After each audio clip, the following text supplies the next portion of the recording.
Amigos, tudo tranquilo?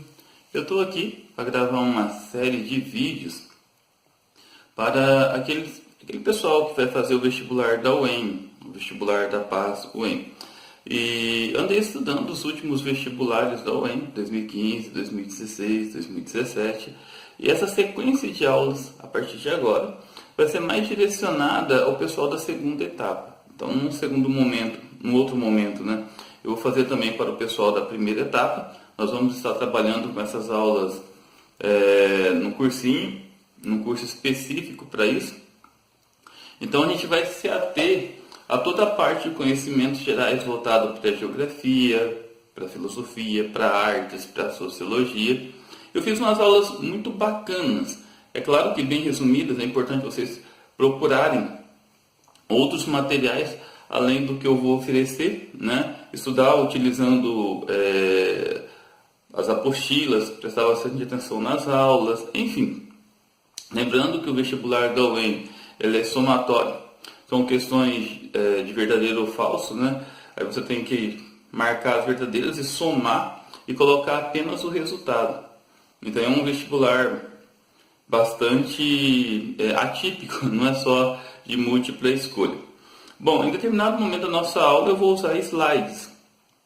Então vai ser só eu falando, vai aparecer os slides, tá? Eu não estou seguindo nenhum material específico, não estou seguindo assim uma metodologia das que eu trabalho em sala de aula. Então eu montei essa aula especificamente para esse tipo, tá, de alunos, esse pessoal que vai fazer com base na metodologia que eles utilizaram nos últimos anos. Bom, a aula de hoje né, é de filosofia e eu vou falar dos filósofos pré-socráticos. No segundo momento eu vou falar dos sofistas, depois eu vou falar de Sócrates, de Platão, Aristóteles, falar um pouquinho sobre os filósofos medievais, né, Santo Agostinho, São Tomás de Aquino, depois dos filósofos do iluminismo, falar um pouco do positivismo, vou colocar na minha playlist, depois eu vou falar do início da filosofia, né, do positivismo, dos pais da sociologia, né, Durkheim, Karl Marx, Max Weber, e falar dos filósofos contemporâneos, dando um destaque. Os filósofos modernos também têm um destaque muito grande, né, Nietzsche, Schopenhauer, é importante a gente falar um pouco sobre eles, e chegar até os filósofos contemporâneos e seus pensamentos, né? Foi um destaque para os pensamentos de Bauman e a modernidade líquida. E depois, no finalzinho dessas aulas, nós vamos trabalhar com alguns exercícios de como resolver esses exercícios dentro do vestibular da UEM. Tá? E nesse meio tempo aí, a gente vai falar um pouquinho de arte, né? As várias formas de arte, como ver, como apreciar, qual foi o pensamento desses grandes mestres do renascentismo, enfim, nós vamos trabalhar um pouquinho, mas a arte vai ser bem superficial, mas vamos trabalhar um pouquinho também. E na segunda parte a gente vai trabalhar só sobre geografia, dando um destaque aí para as migrações, para a agropecuária e para as características geográficas do Brasil e do mundo. Ok? Então vamos lá, vamos falar sobre os filósofos pré-socráticos. Ok? Então vamos lá. Bom, os filósofos pré-socráticos fazem parte do primeiro período da filosofia grega. Eles desenvolveram suas teorias no século VII a.C., aproximadamente 600 anos, 660 anos antes de Cristo. Recebem esse nome porque eles são os filósofos que antecederam a Sócrates. Sócrates é considerado um dos maiores filósofos da história, um dos mais geniais da história. Criou o método da maiêutica, da ironia como forma de conhecimento. Os filósofos pré-socráticos buscavam nos elementos da natureza as respostas sobre a origem do ser humano, focando principalmente nos aspectos da natureza. Eram chamados de filósofo da physis. Physis é um termo grego que remete à natureza, por isso que você estuda física, que é uma das ciências da natureza. Vamos analisar agora os mitos. Por que é importante analisar os mitos? Porque a sociedade ela se divide, a partir do momento da filosofia, entre aqueles que acreditavam no mito e aqueles que acreditavam no saber racional. Então é importante a gente dividir o mito e o saber racional. O mito, ele fixa a narrativa no passado, narra a origem através de genealogias, rivalidades ou alianças entre forças divinas, sobrenaturais ou personalizadas. Para muitos, os mitos representavam deuses. Por isso, o termo mitologia grega. Os gregos, eles acreditavam em Zeus, em Apolo, eles acreditavam em criaturas místicas como os centauros, como um cavalo alado, Pégaso. Os romanos, da mesma forma, têm a mitologia romana, né? O mito, ele não se importa com contradições, com o fabuloso, o incompreensível. A autoridade é posta na confiança religiosa do narrador. Então, o mito, ele é baseado na crença, na fé. Em contraposição ao mito, nós temos o saber racional. O saber racional, ele se preocupa em explicar o como, o porquê, no passado, no presente, no futuro. Ele se preocupa em explicar todas as perguntas. Ele não admite contradições, ele não admite fabulações, ele não admite coisas incompreensíveis, ele quer um porquê para as coisas. Ele exige uma explicação coerente, lógica, racional. Ele exige autoridade que vem da razão, que é a mesma em todos os seres humanos, e não apenas na pessoa do filósofo. Então, o filósofo, ele é baseado no conhecimento racional, na busca incessante pela sabedoria. Bom, fazendo essa breve reflexão, agora nós vamos às principais escolas do pensamento pré-socrático, né? Dos filósofos pré-socráticos. A escola jônica, desenvolvida na colônia grega de Jônia, na Ásia Menor, onde hoje é a Turquia. Seus principais representantes são Tales de Mileto, o pai da filosofia, Anaxímenes de Mileto, Anaximandro de Mileto e Heráclito de Éfeso. A escola pitagórica, também conhecida como escola itálica, foi desenvolvida no sul da Itália e recebe esse nome, posto que seu principal representante foi Pitágoras de Samos. A escola eleática, desenvolvida no sul da Itália, sendo seus principais representantes Xenófanes de Colafão, Parmênides, o grande, o Parmênides de Eleia, e Zenão de Eleia.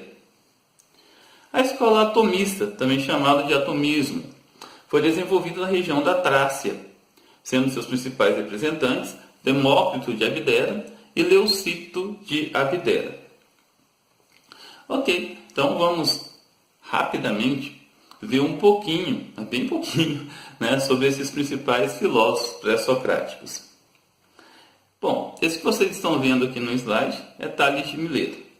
Nascido na cidade de Mileto, região da Jônia, Tales acreditava que a água era o principal elemento, ou seja, a essência de todas as coisas. Tales, além de filósofo, também foi matemático, foi ele que criou o Teorema de Tales. Ele observava as coisas, ele acreditava que o elemento essencial para a vida era a água. Ele analisava o rio Nilo, ele via que o rio Nilo, o pessoal do Egito dependia do rio Nilo para sobreviver. Quando via o parto, ele via que saía muita água, então ele chegou à conclusão que a água era o elemento essencial para a vida. Esse aqui é um colega de Tales, o colega e foi seu discípulo, Anaximandro de Mileto. Para Anaximandro, o princípio de tudo estava no elemento denominado apeiron, uma espécie de matéria infinita.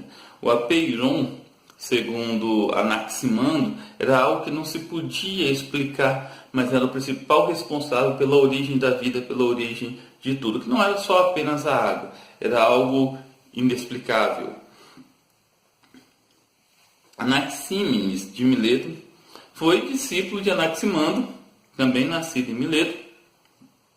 E para Anaxímenes, o princípio de todas as coisas estava no ar. O ar era o elemento fundamental para explicar a existência de todos os seres vivos, de todas as coisas.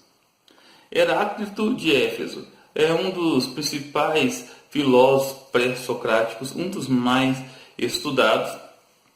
É considerado o pai da dialética, o pai da oratória. Heráclito nasceu em Éfeso e explorou a ideia do devir, da fluidez das coisas, que tudo é mutável, tudo é constante. Na imagem dele que eu coloquei aqui no slide tem uma frase muito interessante, né? Que é muito utilizada.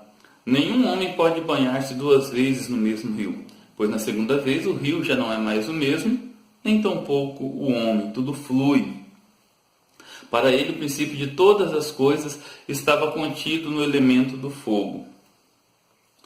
Pitágoras de Samo, né, o grande matemático, também considerado um dos pais da música. Para ele o número era tudo, né? Ele teve grandes contribuições para a geografia, para a meteorologia da época.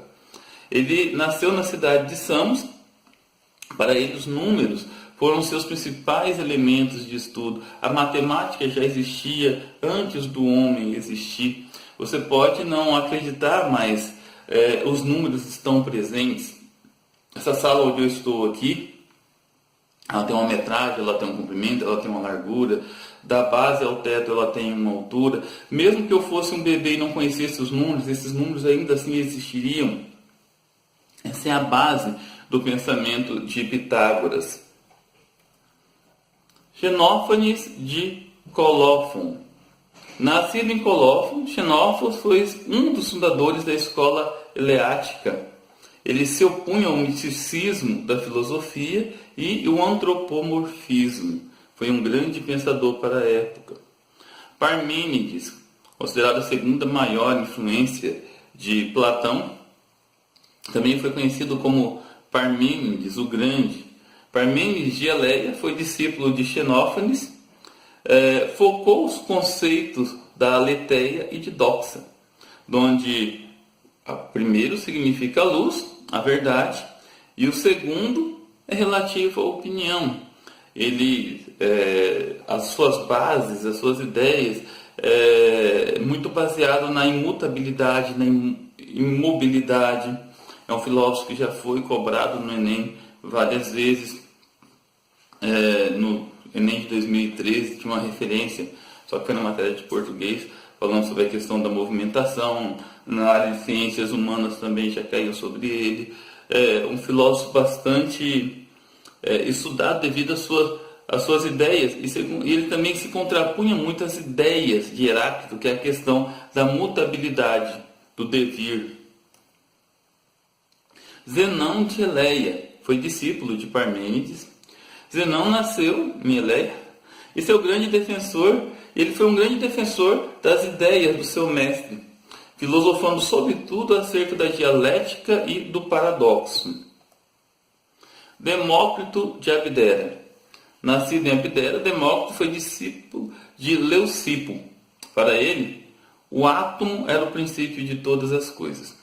Ele é o princípio, né, da teoria atômica que nós conhecemos hoje. Então, a base é que toda a matéria era divisível até chegar a um elemento tão pequeno, né, que era conhecido como átomo. Uma ideia bastante utilizada, que hoje nós utilizamos na química. Para ele, o átomo era o menor elemento que existia. Até na época, uma ideia que durante muito tempo foi, né, muitos cientistas da atualidade estudam as ideias dele. Bom, pessoal, esses foram os principais filósofos. Esses foram os principais filósofos do período pré-socrático. Claro que houve outros, né? Mas esses foram os principais. Então, na próxima aula, nós vamos falar um pouquinho sobre os sofistas. E depois nós vamos falar sobre Sócrates, sobre Platão e sobre Aristóteles. Ambos separados. São os grandes filósofos do passado. Espero que tenham curtido. Fiquem com Deus e até a próxima. Bons estudos, galera!